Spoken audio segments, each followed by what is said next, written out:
Start. इन writ याचिकाओं में जिस एकमात्र आधार पर दलीलें दी गई है यह है कि 1986 के अधिनियम की धारा 18 में समाविष्ट उपबंध के निबंधनों के अनुसार इसी अधिनियम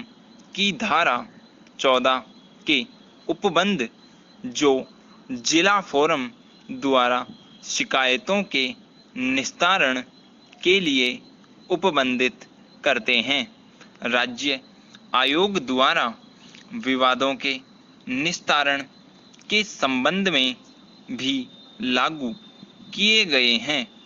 और 1986 के अधिनियम की धारा 14 उपधारा 2 उपबंधित करती है कि जिला फोरम के समक्ष प्रत्येक कार्यवाही जिला फोरम के अध्यक्ष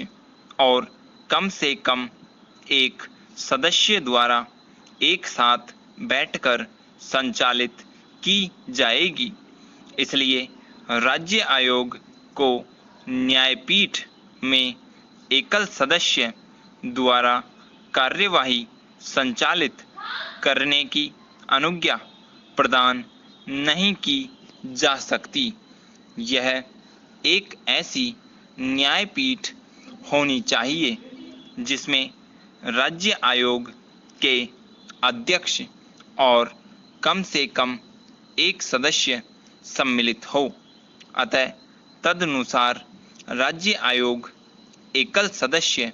न्यायपीठ द्वारा कार्य करने की अनुज्ञा प्रदान नहीं कर सकते। फिर भी यह एक न्यायपीठ होगी जिसमें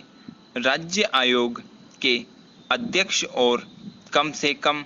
एक सदस्य समाविष्ट होंगे। अतः याचियों की ओर से उपस्थित विद्वान काउंसिल द्वारा अधिकथित किया गया है कि चूंकि प्रस्तुत मामले में आक्षेपित आदेशों को राज्य आयोग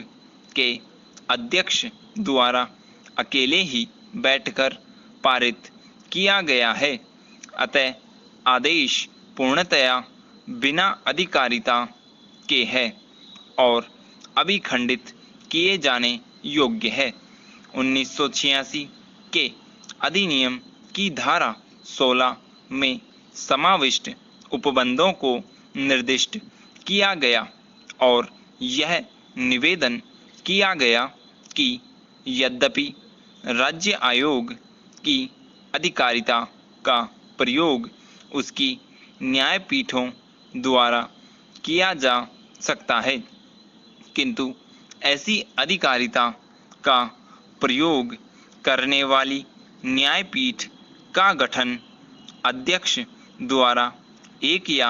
एक से अधिक सदस्यों को सम्मिलित करते हुए, जैसा कि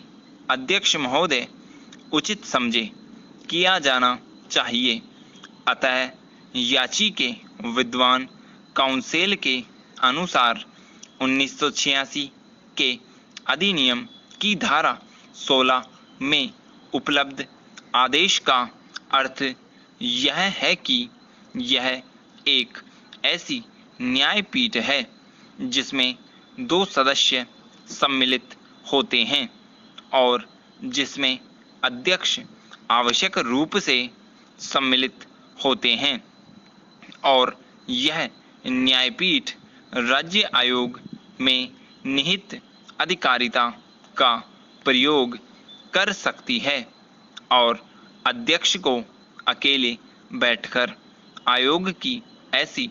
अधिकारिता का प्रयोग करने की अनुज्ञा नहीं हो सकती और इसलिए अध्यक्ष द्वारा अकेले बैठकर पारित किया गया कोई भी आदेश दोषपूर्ण और बिना अधिकारिता के होगा। 2017 की रिट याचिका संख्या 281 में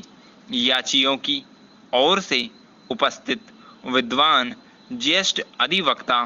ने इस बात पर जोर दिया। तो जो स्थिति उत्पन्न होगी यह है कि राज्य आयोग को 1986 के अधिनियम के अधीन उसमें निहित जिस अधिकारिता का प्रयोग करना है उसके कार्यों का निर्वहन 2 सदस्यों की न्यायपीठ के माध्यम से करना होगा, जिसका अध्यक्ष आवश्यक रूप से सदस्य होगा। स्टॉप।